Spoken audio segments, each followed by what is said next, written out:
السلام عليكم بنات، كيف دايرين؟ بخير، نتمنى تكونوا بخير وعلى خير وفي احسن حال ان شاء الله. وانتم تشاهدوا هاد الوصفه او هاد الفيديو ديال هاد النهار. اليوم بغيت نشارك معكم واحد الكيكه تجي زوينه الصراحه بنكهات الحامض وبغيت نشاركها معكم ان شاء الله باذن الله. بالنسبه للمقادير اللي غادي نحتاجو، عندنا هنايا البنات 3 البيضات، وعندنا قشور ديال حامضه وحده، وهذيك الحامضه وحده اللي درنا القشور ديالها شديناها وعصرناها، خدينا العصير ديالها. وهاد الكاس ديال هاد العصير ديال الحامض غادي نضيف ليه الماء، غنعمروه بالماء. انا غادي نوريكم ان شاء الله. المهم تنكملوا العماره ديالو بالماء عادي، يعني من الروبيني صافي. وعندنا كاس ديال الزيت، عندنا كاس ديال السنيده، وعندنا تقريبا واحد 2 كيسان ديال الدقيق. المهم انا غندير 2 كيسان تنشوف واش غيكفاوني ولا لا ان شاء الله باذن الله. حقاش راكم عارفين الدقيق يعني تيبقى فيه بزاف الانواع، كاين اللي تيشرب، كاين اللي لا، وعلى حسب الحجم تاع البيض تقدر تهز لك حتى 2 كيسان ونص. عندنا هنا واحد المعلقه كبيره ديال حبوب الشيه، انا غنوريها لكم عن قرب مزيان، او حبوب الخشخاش، ولا الصراحه راها زوينه وصحيه يعني. المهم هذه اختياريه، اللي بغى يديرها يديرها، ما بغاش يديرها يستغنى عليها على هاد المرحله.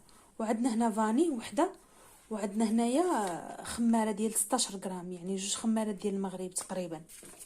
صافي هادو هما المكونات اللي عندنا ان شاء الله باذن الله. وهانتوما معانا باش نشوفوا طريقه التحضير ديال هاد الكيكه ان شاء الله. اول حاجه البنات تنبداو بها كيف العاده، واحد القبيصه ديال الملح صافي، وتنبداو نخدموا بالبيض ديالنا مع السكر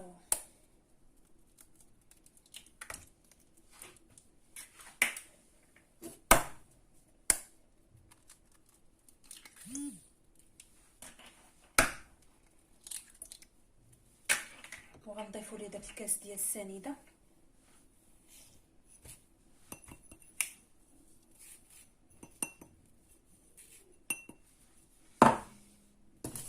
وغنديروا سكر الفاني، وغادي نطرب البيض مع السنيده مزيان حتى يولي القوام ديالو يعني ابيض وكريمي. عاد غادي نرجع معكم ان شاء الله نضيفوا المكونات الاخرى. صافي البنات انا طربت هذا الخليط، شوفوا كيفاش يولي. صافي غنضيف ليه داك الكاس ديال الزيت، وغادي نبقى نضيف في الزيت وانا تنطرب في نفس الوقت.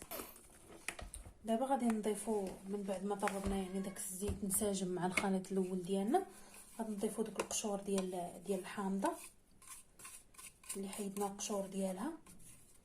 تجي فيها هذه واحد البنه، واحد النسمه زوينه مع الحامض. راكم عارفين مرق الحامض تيكون زوين، خصوصا هكا في الكيك ولا في البريوش ولا هذا تيجي زوين الصراحه. صافي وغادي نضيف داك الكاس ديال الحامض اللي ضفنا ليه الماء، ونطرب هذا الشيء ان شاء الله. ونضيفوا ليها هذيك المعلقه الكبيره ديال حبوب الخشخاش. اللي عندهم البنات غير يجربوها، راه تعطي واحد الاضافه زوينه. صافي البنات من بعد ما ضفنا هذوك، دابا غادي نبدا نضيف الدقيق شويه بشويه، وضروري نغربلوه. هانتوما تشوفوا البنات غادي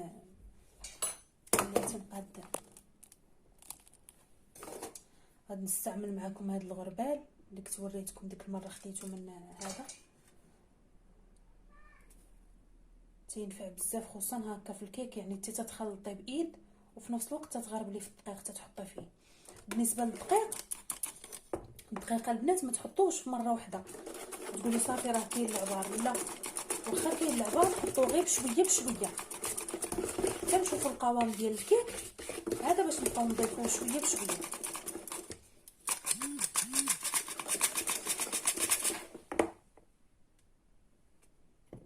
المهم البنات انا غنبقى على هاد المرحله ان شاء الله، تنشوف شحال خدات ليا ديال الدقيق وغنرد عليكم ان شاء الله باذن الله. تندير في الدقيق وتنخلط في نفس الوقت.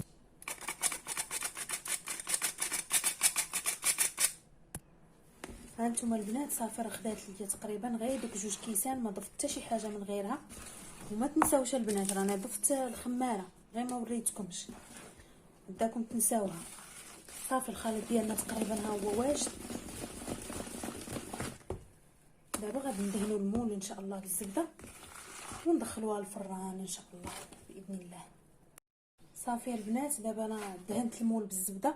بالنسبه لهاد الفكره اللي بغى يديرها ماشي مشكل، اللي ما بغاش يديرها يستغنى عليها. انا في العوض ما ندهن ندردر المول بالدقيق، درتو بداك الخشخاش اللي درت في الكيك الوسط، دهنت به المول باش تجيب ديكور ديالها زوين. تنتمنى يجي زوين ان شاء الله باذن الله. وانتم اكتفيو غير بالدقيق، الزبده والدقيق عادي، هادشي اللي ديروا. المهم دابا غنبداو نخويو الكيك، وكيف العاده دائما نبغيو نخويو الكيك نعليو هذاك المول مزيان ونخويو هكا باش تجي الكيكه ديالنا منفوخه وزوينه.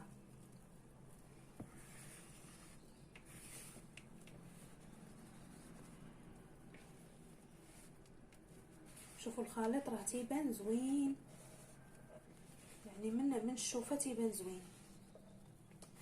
وهذيك النسمه تاع الحامض مع دوك حبوب الخشخاش اكيد غتعطي واحد اللذه زوينه ان شاء الله. تنتمنى منكم تجربوها وتنتمنى تعجبكم ان شاء الله يا ربي باذن الله.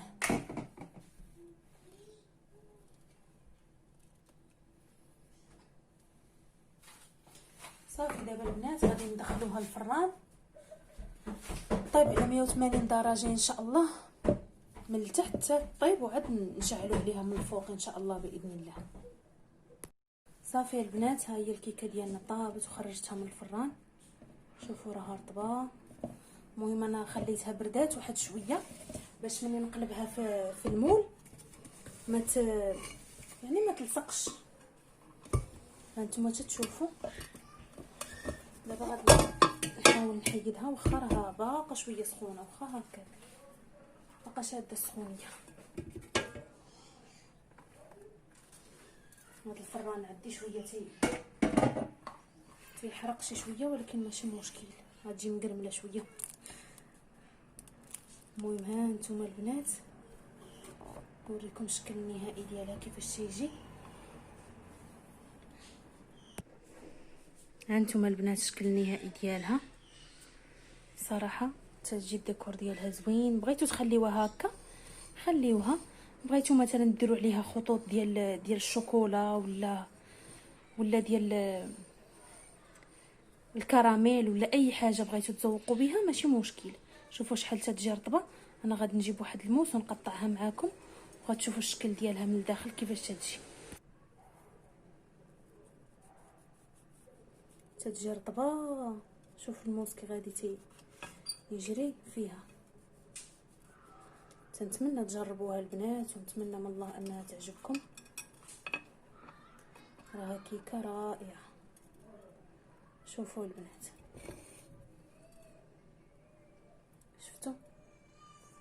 شوفوا الرطوبيه اسفنجيه الصراحه، والمذاق ديالها ولا اروع.